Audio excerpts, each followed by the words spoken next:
기도하겠습니다. 저는 그리스도시요 살아계신 하나님의 아들이십니다. 하나님 진심으로 감사드립니다. 현대 세계복음을 완성할 수 있는 시간표를 유럽, 영국을 통하여서 중요하게 저희들에게 보여주심을 찬양합니다. 오늘도 이 예배를 통하여 오직 주 예수 그리스도의 이름만이 찬송과 영광과 존귀를 받으시며, 특별히 오늘 이 예배를 통하여 예레미야에게 주셨던 하나님의 소원과 계획과 언약을 재확인하며 이 시대에 예레미야와 같은 저희들을 부르셔서 예레미야에게 주셨던 그 언약을 성취하는 시작이 되도록 오늘 예배를 마음껏 축복하여 주옵소서. 감사를 드리며 주 예수 그리스도 이름으로 기도리옵나이다. 아멘. 예, 오늘 예레미야서 전체 흐름들을 보면서 하나님께서 이 시대에 예레미야에게 주셨던 그 언약과 사명을 저와 여러분들이 재확인하는 시간 되기를 주의 이름으로 축복합니다. 그래서 오늘 제목이 보라 내가 내 말을 네 입에 두었노라 라는 제목입니다. 굉장히 중요한 내용이기 때문에 오늘 저와 여러분들이 중요하게 하나님의 음성을 꼭 들으시기를 주의 이름으로 축복합니다. 우리가 보통 마태복음 16장 13절에서 20절에 보면 예수님께서 질문하셨죠. 사람들이 나를 누구라 하더냐, 그 질문에 보통 엘리야, 예레미야, 세례요한 선지자 중에 하나. 그래서 우리가 보통 예레미야라는 이야기를 할 때 보면 눈물의 선지자다, 고아와 가부들을 위해서 울었기 때문에 박해운동을 한 사람이다라고 보통 우리가 조금 이야기를 합니다만은, 오는 사람들이, 예수님 당시에 사람들이 바라보는 예레미야고, 원래 예레미야가 하나님 앞에 받았던 언약과 예레미야를 통해서 하나님이 성취하기를 원했던 것은 다릅니다. 그래서 오늘 예레미야서 전체를 보면서 이 시대의 예레미야와 같은 저와 여러분들에게 하나님이 주셨던 말씀과 그 언약을 회복하는 최고의 시간이 되기를 주의 이름으로 축복합니다. 먼저 본문을 다시 한번 확인하겠습니다. 예레미야 1장 4절이 10절인데요. 여호와의 말씀이 내게 임하니라 이르시되, 예레미야서 전체를 보면 가장 많이 나오는 부분에 언급되는 내용이 여호와의 말씀이 내게 임하니라, 여호와의 말씀이 내게 임하니라 계속 반복되어 있습니다. 예레미야서 전체를 여러분들이 나중에 한번 훑어보시면 여호와의 말씀이 내게 임했다, 이 부분이 제일 많이 강조되고 있습니다. 이게 모든 당대 세계복음을 완성하는 완벽한 방법입니다. 여호와의 성취될 말씀이 내게 임하면 되고, 사람의 말이 아니라 창조주 여호와의 말씀이 우리에게 임하면 그 임한 그 말씀을 붙잡는 자를 통해서 하나님은 완전하게 성취를 하시는 거죠. 내 상태, 내 기준이 아닙니다. 나의 상황, 환경, 조건 기준이 아니고 여호와의 말씀이 내게 임하면 모든 것들은 성취되거든요. 특히 5절 보니까 내가 너를 모태에 짓기 전에 너를 알았고 그랬습니다. 여호와께서 우리를 모태에 짓기 전에 우리를 알고 계셨다고 이야기합니다. 우리들이 가지고 있는 생각, 마음, 수준, 연약함, 부족함, 모든 안 된다라고 생각하고 있는 내 안에 있는 모든 틀들도 여호와 하나님이 이미 아신다고 그랬고, 네가 배에서 나오기 전에 너를 성별하였다, 거룩하게 우리를 구별했대요. 우리가 배 속에서 나오기 전부터 하나님께서 우리를 향한 중요한 계획이 있다고 그럽니다. 그리고 너를 여러 나라의 선지자로 세웠다. 저와 여러분들이 사실은 여러 나라의 선지자로 하나님이 계획하고 준비하셨다고 하나님은 말씀하고 있습니다. 또 이거는 무슨 것인가? 6절에 보니까 예레미야가 자기 현실 상황을 본 자기 이야기를 합니다. 내가 이르되 슬프도소이다. 주 여호와의 보소서, 나는 아이라 말할 줄을 알지 못하나이다. 66권에 보면 이런 장면이 너무 많이 나옵니다. 하나님은 하겠다 그러는데 하나님께서 부르신 그 사람들은 안 된다는 소리만 하고 있어요. 부족하다는 이야기만 자꾸 하고 있지. 그건 사실은 겸손한 게 아니라 불신앙입니다. 하나님의 말씀이 성취되지 않는다라는 거죠. 여호와 하나님의 말씀이 임해도 안 된다라는 거예요. 그럼 겸손함이 아닙니다. 완전한 불신앙이고요. 실제로 보니까 여호와께서 내게 이르시되 너는 아이라 말하지 말고 두 가지를 이야기합니다. 내가 너를 누구에게 보내든지 너는 가며, 대통령한테 보내더라도 우리는 가야 된다고 말하고 있습니다. 내가 네게 무엇을 명령하든지 너는 말할지니라. 어떤 내용을 주더라도 그 내용 그대로를 가감없이 선포해야 된다는 이야기를 합니다. 그러면서 8절에 너는 그들 때문에 두려워하지 말라. 내가 너와 함께하여 너를 구원하리라. 나 여호와의 말이니라 하시고 9절에 보니까 여호와께서 그의 손을 내밀어 내 입에 대시며 연약한다 말을 못한다 그러니까 우리의 연약함과 말 못함을 치유하는 하나님의 방법이 그의 손을 내밀어서 우리의 입을 대시고 여호와께서 뭐라고 하시냐면 보라 내가 내 말을 네 입에 두었노라. 오늘 제목이죠. 봐봐라 내가 내 말을 네 입에 두었다. 여호와 하나님의 말씀을 우리의 입에다가 두었다고 말하고 있습니다. 이게 완전한 방법입니다. 그래도 안 된다 하실 겁니까? 그러면서 10절에 보니까 보라 내가 오늘 너를 여러 나라와 여러 왕국 위에 세워 네가 그것을 뽑고 파괴하며 파멸하고 넘어뜨리며 건설하고 심게 하였느니라. 이렇게 되어 있습니다. 자, 오늘 이 본문을 통해서 중요한 하나님의 음성을 좀 들어야 되겠습니다. 특히 예레미야서 전체의 주요 사역을 보면 세 가지의 포커스를 좀 맞추고 있습니다. 첫 번째가 뭐냐면 유다의 남은 대다수의 사람에게 바벨론에게 멸망당하고 포로가 될 것이다. 그게 이제 예레미야서 전체 이야기입니다. 유다에 남아있는 사람들이 왜 바벨론에게 멸망하는지, 왜 포로가 되는지 그걸 오늘 좀 찾아야 됩니다. 두 번째, 예레미야가 하는 주요 사역의 포커스 두 번째는 바벨론의 포로로 잡혀간 유대인들에게 편지를 통해서 위로하고 격려하기 위한 내용이 예레미야서입니다. 그러니까 포로로 잡혀가 있는 유대인들에게 힘을 얻게 하기 위해서 기록된 것이 사실은 예레미야서고요. 세 번째는 주변에 있는 9 이방 족속들에게 임할 심판도 선포합니다. 첫 번째는 애굽은 갈그미스 전투에서 느부갓네살한테 패한다. 두 번째 블레셋은 애굽인들에게 정복되어서 망할 거다.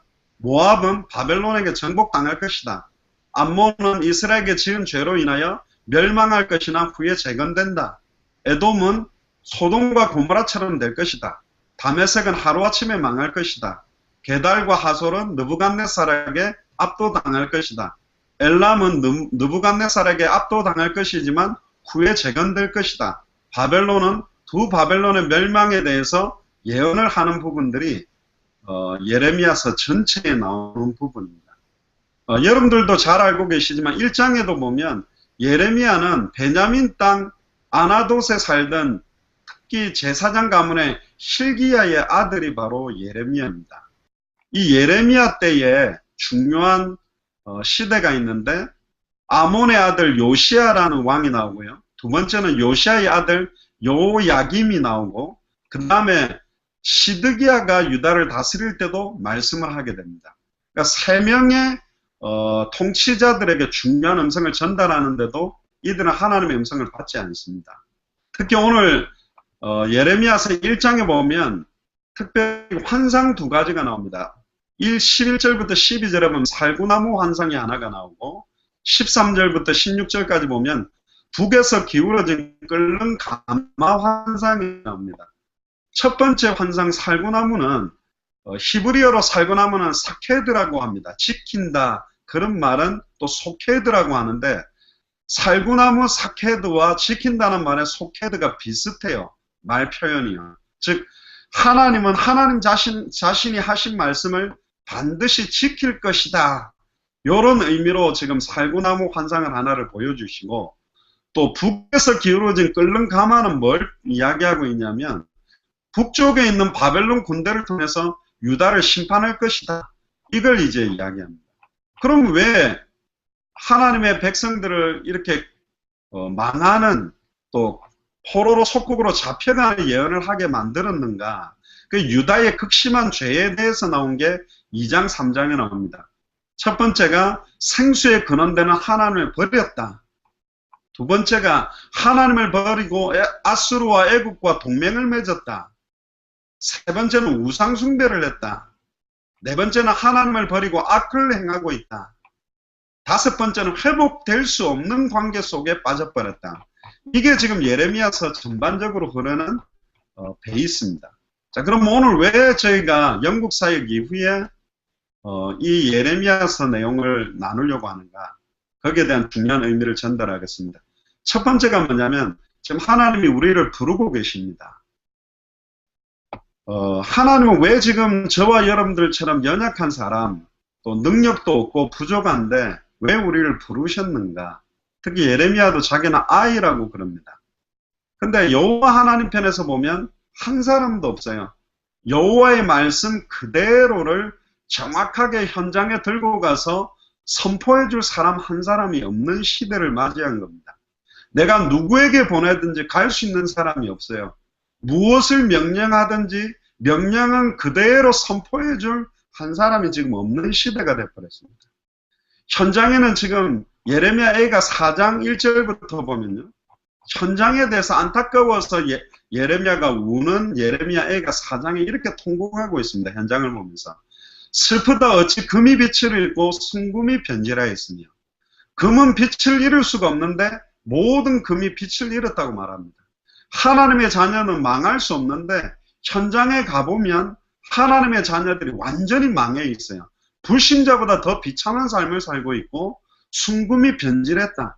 원래 하나님의 자녀가 가지고 있던 사명, 소명, 흑암 세력을 무너뜨릴 수 있는 기도조차도 할 수 없을 만큼 성경책을 열 수도 없을 만큼 완전히 변질되고 무너진 상태다. 성소의 돌들이 거리 어기마다 쏟아져 있다. 순금에 비할 만큼 보배로운 시온의 아들들이 어찌 그리 토기장이가 만든 질항아리 같이 여김이 되었는고 완전히 질항아리처럼 그냥 구석에 땅에 던져져 있는 인생 자체를 현장을 보고 말합니다. 3절에 보니까 예레미야가 4장 3절 들깨들도 젖을 주어 그의 새끼들을 먹이지만 딸 내 백성은 잔인하여 마치 광야의 타조 같도다.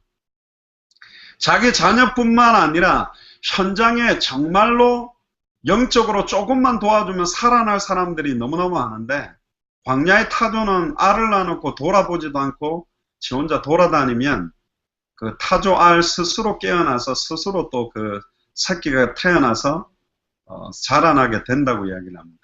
전혀 후대, 자녀, 현장에 내가 도와야 될 영혼들을 돕지 못하고 있는 현장 이야기를 자꾸 하고 있죠. 4절에도 보니까 젖먹이가 목이 말라서 혀가 입천정에 붙으며 젖을 줘야 될 영혼들이 목이 말라서 혀가 입천정에 붙은 상태다. 어린아이들이 떡을 구하나 떼어줄 사람이 없다. 생명의 떡, 영생수, 예수가 그리스도라니 원색의 복음 하나 전달할 사람 한 명이 현장에는 없다. 5절에 맛있게 음식을 먹던 자들이 외롭게 거리거리에 있으며 이전에 붉은 옷을 입고 자라난 자들이 이제는 걸음더미를 안았도다.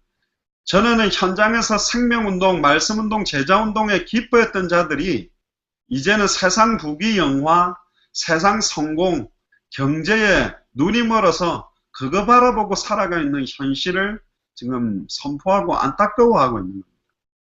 6절에도 보니까 전에 소돔이 사람의 손을 대지 아니하였는데도 순식간에 무너지더니 이제 딸 내 백성의 죄가 소돔의 죄악보다 무겁도다.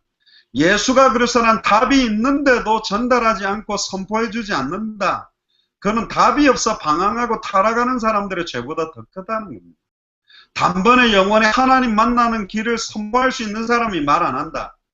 단번에 영혼이 죄와 저주에서 해방될 수 있는 답을 가지고 있는데 이 답을 전달하지 않는다. 단번에 영혼이 사단의 권세를 깨뜨려버릴 수 있고 승리하는 길의 비밀을 가진 자가 이걸 전달 안 한다. 소돔의 죄악보다 무겁다. 아예 타락하고 음란 타락 저주 가운데 사는 사람들의 죄보다 해답응답 결론을 가진 자들이 이 해답응답 결론을 선포하지 않는 것이 더 큰 죄라고 이야기를 하고 있습니다. 7절에도 전에는 존귀한 자들의 몸이 눈보다 깨끗하고 젖보다 희며 산호들보다 붉어서 그들의 윤택함이 갈아서 빛낸 청옥 같더니 예전에는 생명운동, 말씀운동, 제자 세우는 운동으로 너무너무 하나님의 자녀로 현장 살리고 시대를 변화시키는 언약 가운데 있더니 8절에 이제는 그들의 얼굴이 숯보다 검고 그들의 가죽이 뼈들에 붙어 막대기같이 말랐으니 어느 거리에서든지 알아볼 사람이 없도다.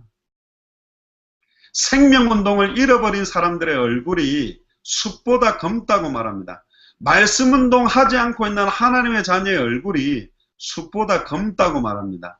제자 세우지 않고 있는 하나님의 자녀의 얼굴이 숲보다 검다.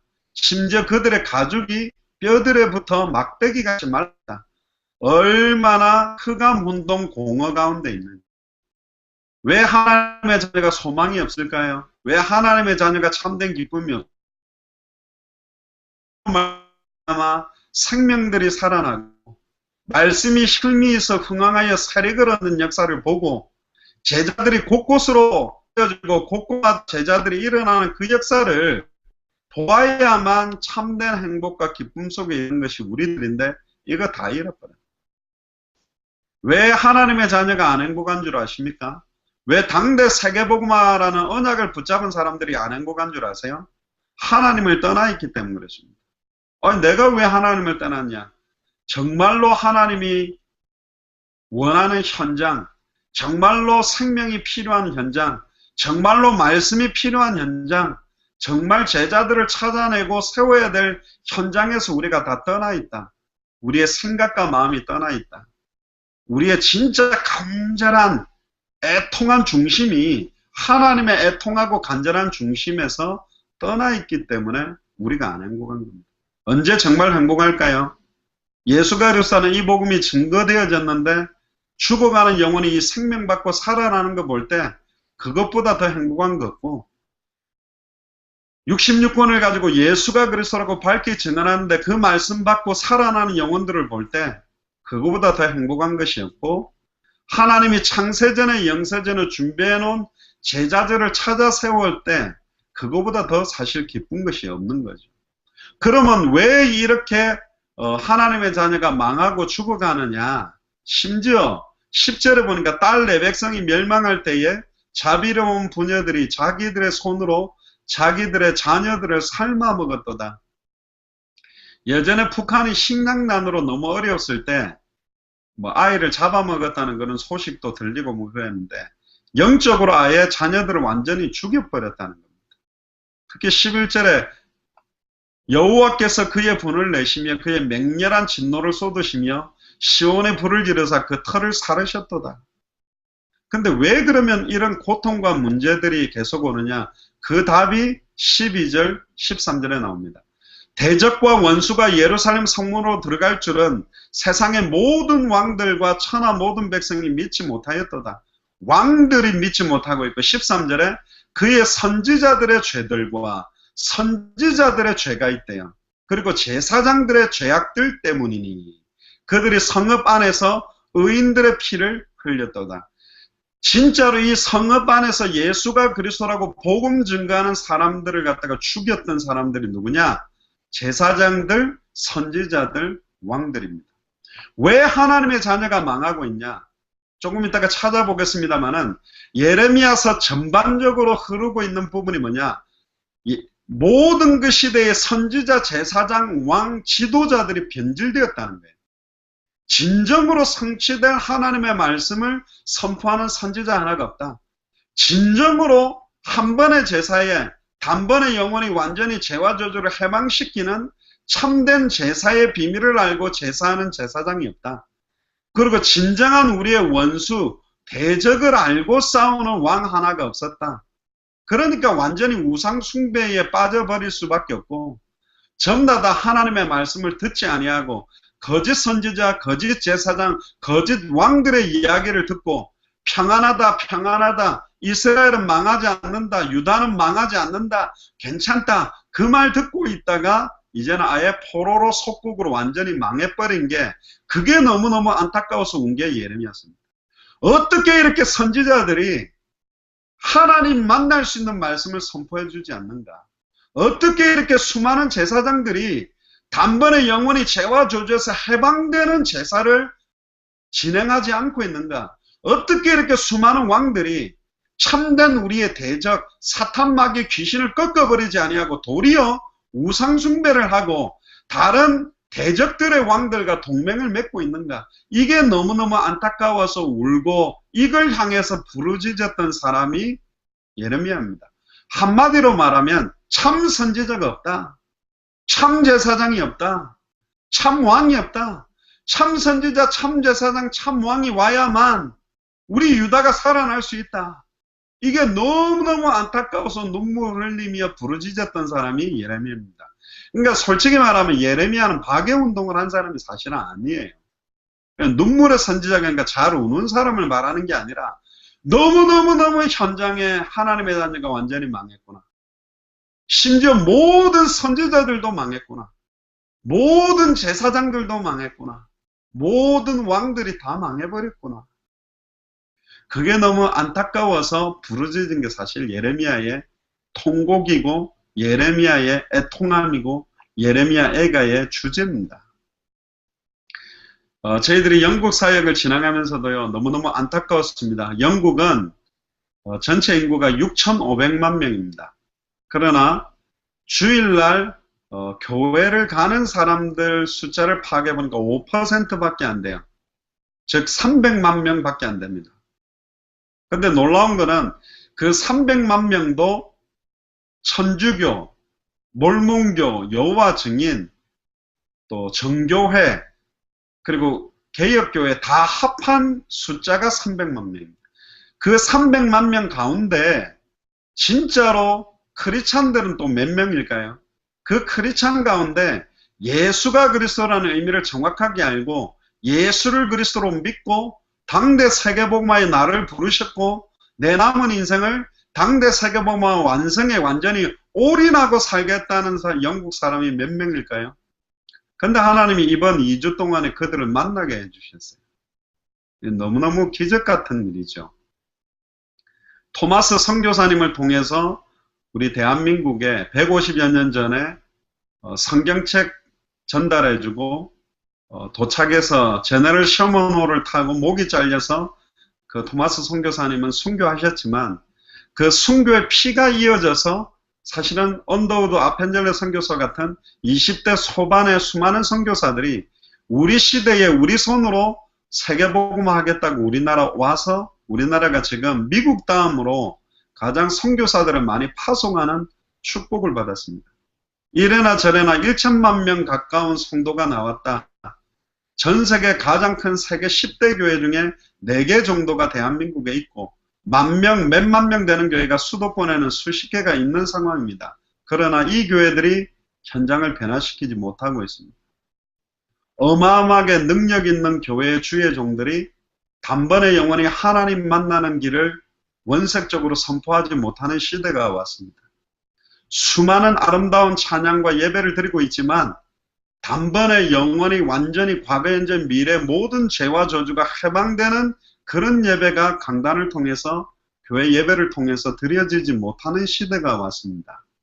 현장의 역사는 사탄 마귀 귀신의 세력을 깨뜨리고 승리하는 참된 왕 대신 그리스도의 능력이 현장에 증거되지 못하고 현장에는 아예 우상 숭배와 불신자의 종로로 타고 있는 하나님의 자녀들과 아예 이단 사이비들만 판을 치고 있는 시대가 현장입니다. 이때 과연 우리가 웃어야만 되는 겁니까? 아니죠. 애통한 마음으로 통곡해야 됩니다. 하나님, 청주가 죽어가고 있습니다. 하나님, 부산이 죽어가고 있습니다. 하나님, 수원이 죽어가고 있습니다. 하나님, 시흥이 죽어가고 있습니다. 하나님, 울산이 죽어가고 있습니다. 이때 하나님이 저와 여러분들을 부르시면서 하신 말씀이 오늘 사실은 본문 제목입니다. 이때 여호와의 말씀이 지금 우리에게 임한 거예요. 이런 시대에 내가 너를 모태에 짓기 전에 너를 알았다. 네가 어느 정도 연약하고 어느 정도 부족한지, 네가 얼마나 또 무능한지 내가 안다. 네가 배에서 나오기 전에 너를 성별했다. 내가 너를 거룩하게 구별했다. 왜? 이 시대의 모든 선지자들이 타락했고 모든 제사장들이 타락했고 모든 왕들이 타락돼 버렸기 때문에 너를 여러 나라의 선지자로 세웠다. 근데 6절을 보세요. 내가 이르되 슬프도소이다 주 여호와여 보소서 나는 아이라 말할 줄을 알지 못하나이다. 아이라고 해도 관계없다는 거예요.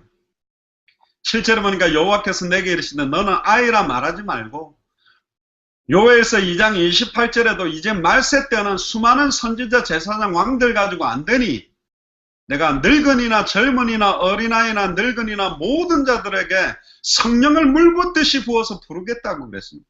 어린아이도 부르고 늙은이도 부르고 남종도 부르고 여종도 부르겠다는 겁니다. 어떤 사람을 부르냐? 내가 너를 누구에게 보내든지 너는 가며 누구에게든지 갈 수 있는 사람을 찾고 있어요. 내가 네게 무엇을 명령하든지 너는 말할지어다. 무슨 내용을 명령해도 말할 수 있는 사람을 찾는 겁니다. 왜 하나님이 어린아이를 찾으십니까? 어린아이는 가라면 가고 말하라 그러면 말해요. 썩지를 않습니다. 그대로 선포할 수 있어요. 그러나 지식인들, 최고 학자들은 자기들의 생각, 신학적인 내용, 자기들이 가지고 있는 모든 사상들을 섞어서 원세계 복음만 선포하지 못하고 있는 겁니다. 요한복음 20장 31절에 성경을 기록한 목적, 설교를 하는 목적, 목회를 하는 목적, 예배를 하는 목적, 찬양하는 목적, 기도하는 목적, 봉사하는 목적, 헌금하는 목적이 예수께서 그리스도심을 믿게 하기 위해, 예수께서 그리스도심을 믿게 하기 위해 설교하는 설교자가 없다. 예수께서 그리스도심을 믿게 하기 위해 기도하는 사람이 없다. 예수께서 그리스도심을 믿게 하기 위해 헌금하고 예수께서 그리스도심을 믿게 하기 위해서 헌신하고 봉사하는 자들이 없어져 버렸다는 겁니다. 너는 그들 때문에 두려워하지 말아라. 이 그들이란 말은 현장에 있는 사단 마귀 귀신의 세력도 있겠지만 수많은 거짓 선지자, 수많은 거짓 제사장, 수많은 거짓 왕들 때문에 두려워하지 마라. 왜? 내가 너와 함께하여 너를 구원하리라. 나 여호와의 말이니라. 그러면서 9절에 완벽하게 하나님께서 이 문제를 해결하시는 방법을 주셨어요. 여호와께서 그의 손을 내밀어 내 입에 대시며 여호와께서 내게 이르시되 보라. 어디서 보라는 겁니까? 교회 안에서만 보라는 게 아니요. 집에서만 보라는 것이 아니요. 현장에 가서 봐보세요. 초등학교 현장, 청소년 현장, 대학 청년 현장, 어른들의 현장, 병원 현장, 직장 현장, 어느 현장에서든지 보라. 내가 내 말을 네 입에 두었노라. 말 한마디가 땅에 떨어지지 아니하고 그대로 성취되고 현장에 죽어가는 영혼이 예수를 그리스도로 믿는 순간 어떻게 살아나는지 한번 보라. 지금 그렇게 이야기하고 있습니다. 사단은 분명히 바라가는 것도 보셔야 돼요. 얼마나 이 예수가 그리스도는 복음을 증가하지 못하도록 막는지도 보셔야 돼요. 얼마나 수많은 사람들이 이 하나님의 말씀을 듣지 않는지도 현장에서 보셔야 돼요. 그러나 내가 내 말을 네 입에 두었노라. 어떤 말입니까? 예수가 그리스도라는 말씀, 당대 세계복음화가 완성될 수밖에 없다는 말씀을 우리 입에 두었다고 말합니다. 보라, 내가 오늘, 내일이 아닙니다. 내가 오늘 너를 여러 나라와 여러 왕국 위에 세워 우리가 뭐라고 해가 지지 않는 나라에 가서 우리가 뭐라고 이 시대에 미국의 어떤 면에서는 영적인 멘토라고 말할 수 있는 영국의 여왕이 살고 있는 그 나라 가서 외칩니까? 우리가 뭐라고 옥스퍼드 대학 교수에게 그 이야기를 합니까? 우리가 뭐라고 토마스 선교사 님을 파송했던 하노버 교회 가서 이 내용을 선포합니까? 우리가 뭐라고 런던 대학교 가서, 우리가 뭐라고 런던 신학교에 가서, 우리가 뭐라고 루마니아 사람들에게, 우리가 뭐라고 중국 사람들에게 이 내용들을 영국 런던에 있는 수많은 사람들에게 이걸 선포합니까? 여호와의 말씀이기 때문에, 누구에게든지 가라고 했기 때문에, 무엇을 명령하든지 명령하고 선포하라고 했기 때문에 우리는 200개 나라 2000개가 넘는 미전도 부족 국가를 향해 갑니다. 무엇을 말할지 그 내용도 이미 받은 사람들. 어찌 안 가겠습니까? 왜 안 가겠습니까? 언제든지 얼마든지 땅끝까지 당대 세공화 완성될 때까지 우리는 갈 수 있는 것입니다. 이제 여러분들이 일어나셔야 돼요. 청주에서도 200개 나라를 뻗어가셔야 되고 2000개가 넘는 미전도 부족 국가를 향해 뛰셔야 되고 수원도 아예 시흥도 울산도 부산 전역도 함께 뛰어야 된다. 한 사람이 없다. 이 그대로 선포해 줄 자 한 명이 없다. 그게 사실은 하나님의 안타까움을 말하는 겁니다. 그래서 참 선지자 하나를 세워서 참 제사장 하나를 세워서 참된 왕 하나를 세워서 이 문제를 해결하겠다. 그게 그리스도 메시아 언약입니다. 단번에 영원히 하나님 만나는 길을 선포한 참 선지자. 단번에 제사로 과거, 현재, 미래 모든 죄와 저주를 해방시킨 참 제사장.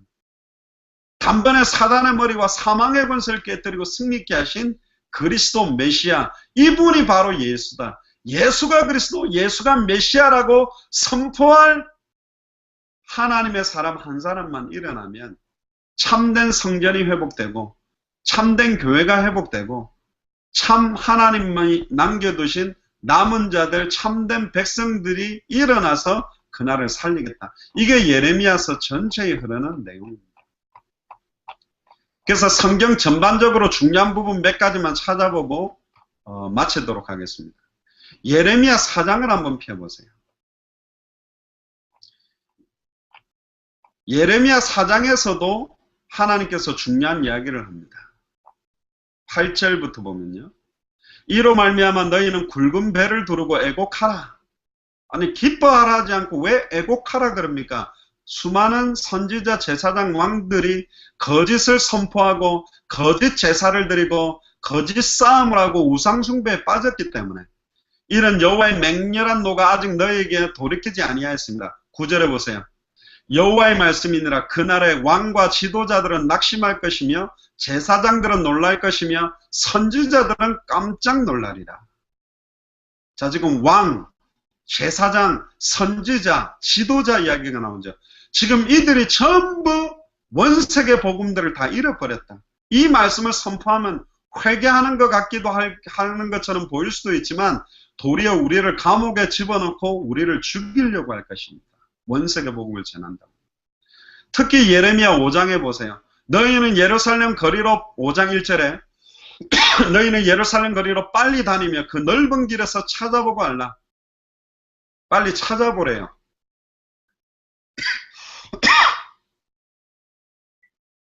우리로 말하면 시흥대로로 나가가지고 울산대로로 나가고 부산대로로 나가고 수원대로 그리고 청주대로로 나가서 찾아봐라.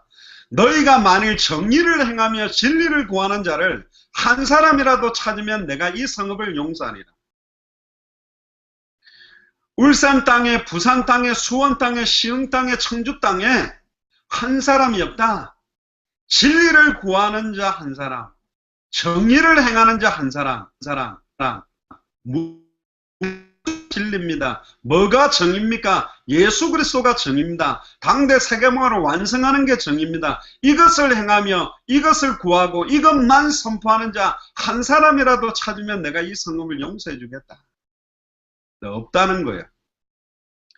예레미야 6장을 보세요. 6장 10절에 보면 내가 누구에게 말하면 누구에게 경책하여 듣게 할꼬 보라 그 귀가 할례를 받지 못하였으므로 듣지 못하는도다. 보라 여호와의 말씀을 그들이 자신들에게 욕으로 여기고 이를 즐겨하지 아니하니. 여호와의 말씀을 안 듣는데요. 아무리 선포해도 안 듣는데 왜 그렇죠? 13절에 보세요. 이는 그들이 가장 작은 자들로부터 큰 자까지 다 탐욕을 부리며 선지자로부터 제사장까지 다 거짓을 행함이라. 선지자들과 제사장들과 왕들이 다 거짓을 행하고 있대요. 단번에 영원히 하나님 만나는 길, 예수가 그리스도는 원색의 복음을 선지자들이 선포하지 않고 있대요. 한 번의 제사로 단번에 영원히 온전히 모든 죄와 죄를 해방시킨 십자가의 제사, 십자가의 도, 예수가 그리스도라는 피 묻은 복음을 제사장들이 선포하지 않고 그 제사를 지내지 않고 있대요. 왕들이 아예 우상 숭배를 조장하고 적대국가와 동맹을 맺는 시대가 되어버렸다는 겁니다. 이게 지금 현장에 안타까워서 하나님이 탄식하고 있는 목소리라는 거예요. 예레미야 7장에도 보세요. 오직 내가 이걸 그들에게 명령하여 이르기를 너희는 내 목소리를 들으라. 그리하면 나는 너희 하나님이 되겠고 너희는 내 백성이 되리라. 너희는 내가 명령한 모든 길로 걸어가라. 그리하면 복을 받으리라 하였으나 24절에 그들이 순종하지 아니하며 귀를 기울이지도 아니하고 자신들의 악한 마음의 깨와 완악한 대로 행하여 그 등을 내게로 돌리고 그 얼굴을 향하지 아니하였으며 그렇게 됐습니다. 그러니까 망한다고 이야기를 하는 겁니다. 예레미야 8장에도 보세요. 8장 1절에 여호와의 말씀이니라. 그때의 사람들이 유다 왕들의 뼈와, 왕이 나옵니다. 그들의 지도자들의 뼈와 제사장들의 뼈와 선지자들의 뼈와 예루살렘 주민의 뼈를 그 무덤에서 끌어내어 그들이 사랑하며 섬기며 뒤따르며 구하며 경배하던 해와 달과 하늘의 무별 아래에 펼쳐지게 하리니 그 뼈가 거두이거나 묻히지 못하며 지면에서 분토 같을 것이며 이 악한 민족에 남아있는 자 물은 내게 쫓겨나서 각처에 남아있는 자들이 사는 것보다 죽는 것을 원하니라. 만군의 여호와의 말씀이니라. 여호와 하나님이 지금 저주를 막 퍼붓습니다. 아예 제사장들의 뼈를 끄집어내고 선지자들의 뼈를 끄집어내고 왕들의 뼈를 끄집어내서 그 수많은 선지자 제사장 왕들이 사랑하며 섬기며 뒤따르며 구하고 경배하던 뭐를 구해요? 여호와 하나님을 사랑하고 여호와 하나님을 섬기고 여호와 하나님을 뒤따르며 여호와 하나님을 구하고 경배한 게 아니고 해와 달과 하늘의 무별 아래 펼쳐버린대요. 우상 숭배했던 그 뼈를 끄집어내서 제가 예전에 어떤 뉴스를 보니까요. 어떤 뭐 굉장히 추악한 살인자 너무너무 그 막 수십 명을 죽였던 그 살인자가 치가 떨려서 어느 날 그 살인자의 무덤을 파가지고요. 그 무덤 뼈가 있는 거를 묻어가지고 그 위에다가 콘크리트로 아예 그냥 그 관 위에다가 콘크리트로 아예 매장을 한번 입혀버리고 흙으로 덮었답니다. 꿈에서라도 일어나지 못하도록 만든다고 뭐 그랬다는데 하나님이 얼마나 이렇게 자기의 백성의 선지자거든. 하나님의 백성, 하나님을 위해 제사라고 세운 제사장입니다. 하나님만 경배하라고 그 이스라엘 민족을 보호하고 하나님만 섬기라고 세운 왕들의 뼈를 끄집어내서 땅에다가 다 펼쳐가지고 지면에 분토까지 만들게. 이 정도로 하나님이 지금 우리로 말하면 이빨이 갈릴 만큼 하나님이 원한이 맺힌 거예요. 왜 이렇게 수많은 거짓 선지자들이 됐냐? 왜 이렇게 수많은 거짓 제사장들이 됐냐? 왜 이렇게 수많은 거짓 왕들이 돼버렸는가? 왜 예수가 그리스도는 이 복음을 선포하는 선지자 하나가 없냐? 예수가 그리스도라고 선포하는 제사장 하나가 없냐? 예수가 그리스도라고 선포하는 왕 하나가 없냐? 이게 하나님의 탄식이요. 특히 예레미야 8장을 또 보세요. 9절에 보세요. 지혜롭다 하는 자들은 부끄러움을 당하며 두려워 떨다가 잡히리라. 보라, 그들이 여호와의 말을 버렸으니 여호와의 말씀을 버려버렸대요. 그들에게 무슨 지혜가 있으랴? 10절에 또 나옵니다. 그러므로 내가 그들의 아내를 타인에게 주겠고. 아니 여호와 하나님이 무슨 이상한 취미가 계셔가지고 그들의 아내를 타인에게 줘버리겠대. 그 정도로 하나님이 진노하시는 거예요. 그들의 밭을 그 차지할 자들에게 주리니 그들은 가장 작은 자로부터 큰 자까지 다 욕심내며 선지자로부터 제사장까지 뭘 했기 때문에요? 다 거짓을 행함이라. 거짓 메시지를 선포하고 거짓 예배를 드리며 거짓 싸움을 하고 있다는 겁니다. 참된 말씀을 선포할 지 없냐? 참된 예배를 회복할 지 없냐? 참된 싸움을 해서 승리할 자 한 명이 없는가? 거기에 대해서 하나님이 지금 탄식하고 외치는 겁니다. 그게요, 계속 예레미야 9장, 예레미야 10장, 11장 계속 읽어보세요. 너무너무 안타까운 하나님의 음성들이 제가 예레미야서를 비행기 타고 오면서 계속 훑어보면서도 하나님이 이렇게 탄식했구나. 이걸 제가요 다 찾아 읽고 싶은데 지금 너무 시간이 없어요. 특히 예레미야 33장을 한번 펴보세요. 이 이제 중요한 내용이 나옵니다. 우리가 너무 자주 읽는 장입니다. 이런 탄식이 이어지다가 온 게 예레미야 33장까지 사실은 오게 된 것입니다. 1절에 보세요. 이 예레미야를요, 니만 선지자냐, 니만 잘났냐 이러고 예레미야를 갖다가 시대들에 가다 넣어버렸어요. 왕 가까이에 있던 선지자 제사장들은요, 왕 듣기 좋은 소리 합니다. 아이고 유다는 안 망합니다. 뭐 우리나라가 망합니까? 아이고 우리 교회가 어떻게 망해요? 교회가 생명운동을 잃어버렸는데, 교회가 말씀운동을 잃어버렸는데, 교회가 제자 찾아 세우는 거 못하는데, 이러다가 교회 무너진다, 현장 변화 못 시킨다 그러는데 막 교회에 있는 목회자들, 전도사들, 중직들 우리 교회 괜찮아요. 뭐 숫자 많잖아, 부흥하잖아. 교회 건물은 든든하잖아. 다 무너진다니까요. 이거는 나라에 대한 애통함도 있습니다만 교회를 향한 메시지일 수도 있다니까요.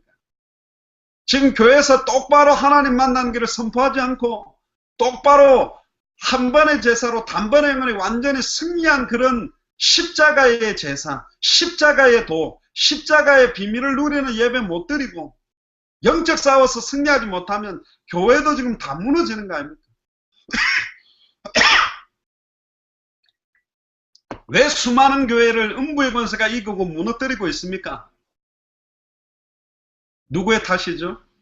선지자, 제사장, 왕 세 가지 직을 합한 이름이 메시아 그리스도잖아요. 그럼 이 시대에 참 선지자, 참 제사장, 참 왕직을 수행하고 있는 사람이 사실은 누구냐? 목사입니다. 장로님들입니다. 권사님들입니다. 그래서 머리에 기름을 부어서 세웁니다.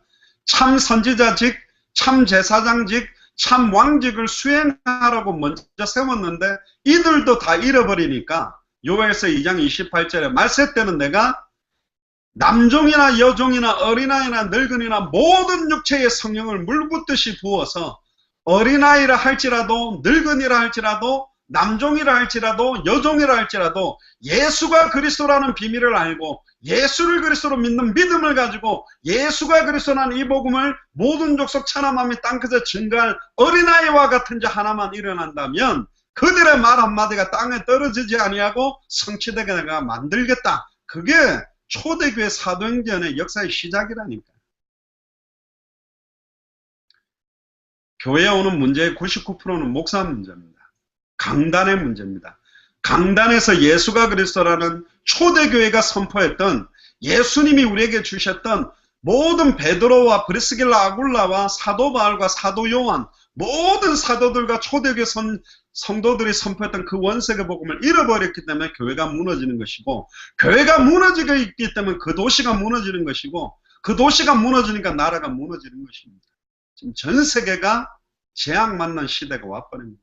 그때 예레미야 33장에 예레미야가 아직 시위대들에 갇혔을 때 여호와의 말씀이 그에게 두 번째로 이르신다. 이렇게 답을 주십니다. 일을 행하는 여호와. 할렐루야. 우리가 행할 수가 없습니다. 당대 세계복음화를 행하고 계십니다. 그것을 만들며 성취하시는 여호와. 200개 나라와 2000개가 넘는 미전도 부족 국가에 예수가 그리스도라는 성경의 복음, 예수님의 전도와 사도행전의 그대로의 성경의 전도, 성경의 끝 다시 오실 그리스도, 당대 세계복음화를 만들며 성취하시는 여호와. 그 이름을 여호와라는 이가 이와 같이 이르시도다. 우리에게 한 가지만 말합니다.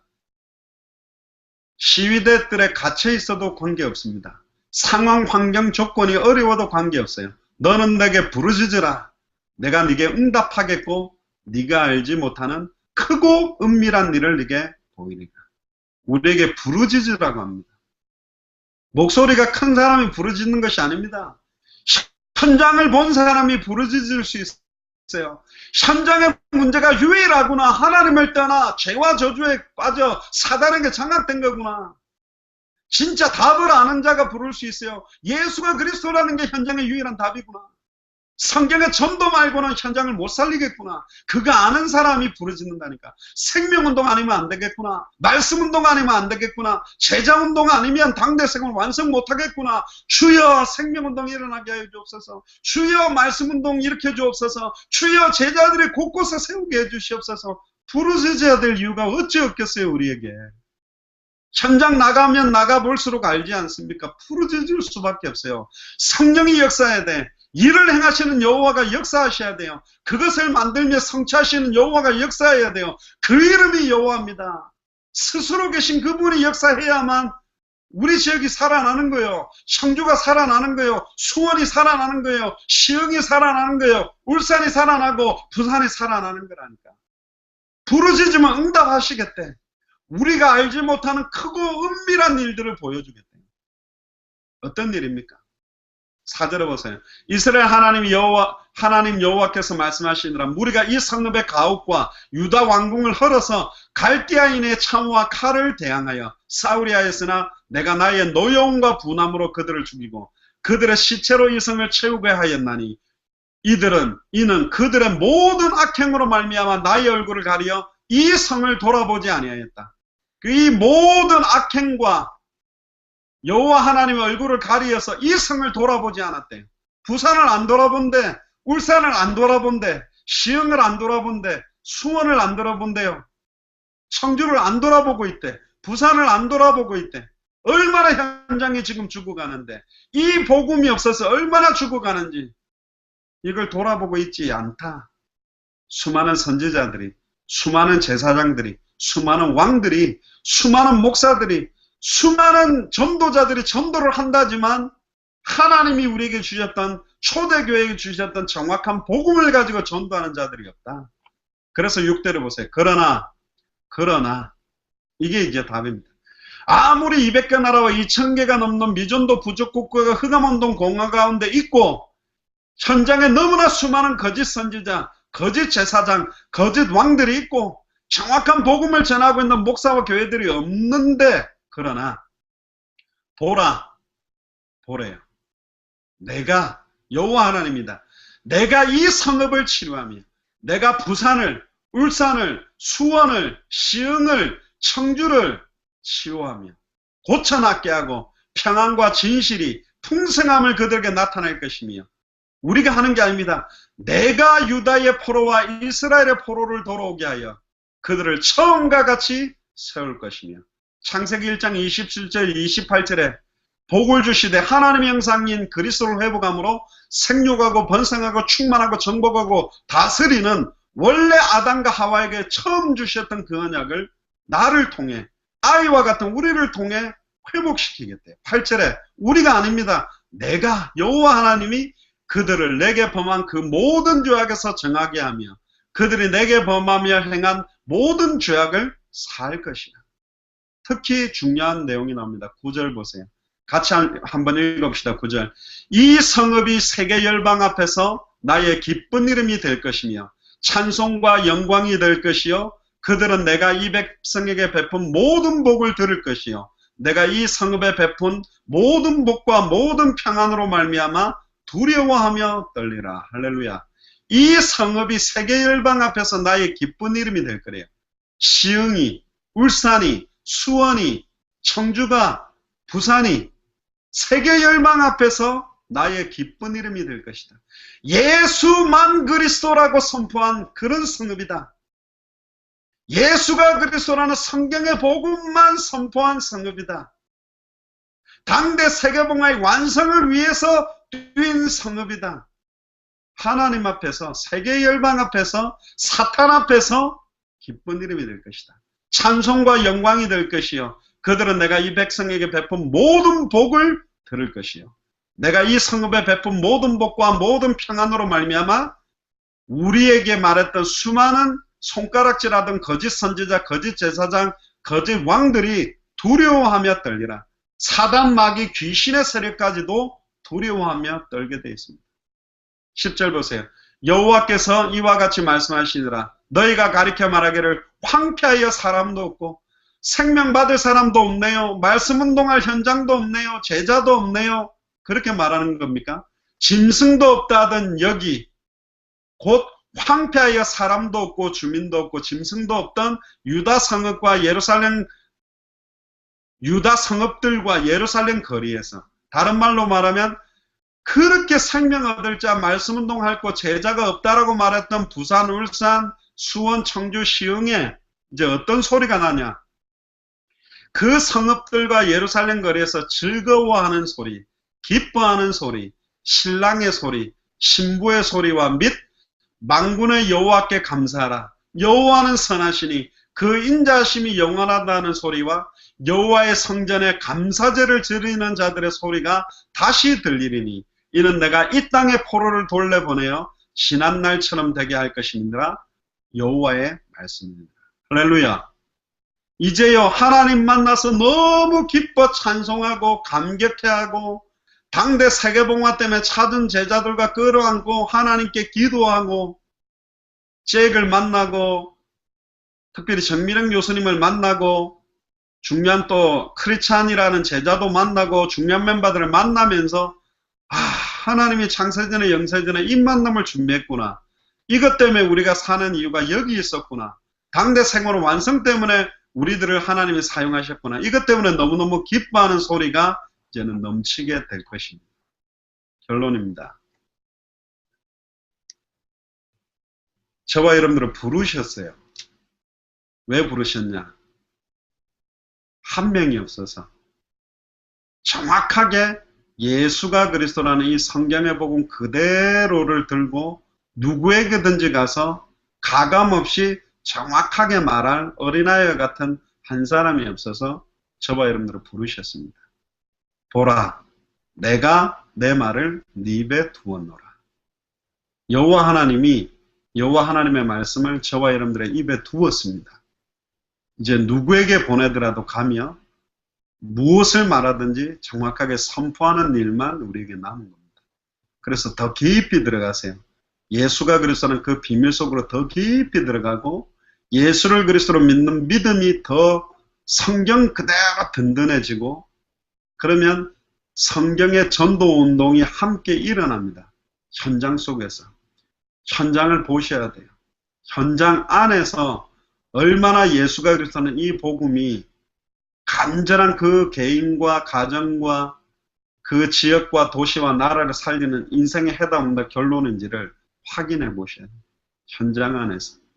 그때 성경의 전도 운동이 일어나는 역사들을 보게 될 것이고 성경의 끝 당대선을 완성할 제자들을 만나게 되는 축복들이 계속적으로 일어나게 될 줄로 믿습니다. 기도하겠습니다.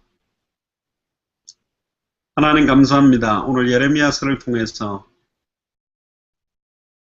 여호와의 말씀을 저희들의 입에 두셨음을 찬양합니다. 보고 들은 것을 말하지 않고는 견딜 수 없는 이유가 현장에서 확인되도록 얼마나 현장에 단번에 영혼이 하나님 만나는 길이 정확하게 선포되어져 있지 않고 얼마나 단번에 영혼이 죄와 저주에서 해방되는 길이 선포되지 못하고 있고 얼마나 현장에 단번에 영혼이 사단의 권세를 깨뜨리고 승리하는 길이 선포되지 못하고 있었는지를 확인함으로 오직 여호와께 부르짖음으로 일을 행하며 그 일을 만들고 지어 성취하시는 그 이름이 여호와이신 예수 그리스도께서 당대 세계복음을 시작하셨고 진행하셨고 완성하신다는 사실을 확인하도록 하나님 정말로 더 깊이 예수 그리스도를 알아가기를 원하고 더 깊이 예수를 그리스도로 믿는 믿음이 강건해지기를 소원하므로 지속적인 생명운동,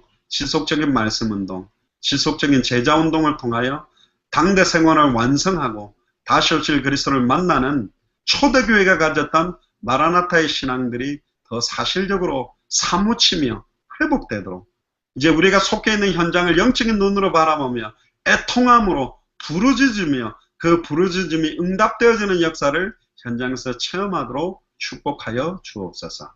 감사를 드리며 주 예수 그리스도 이름으로 기도리옵나이다. 아멘.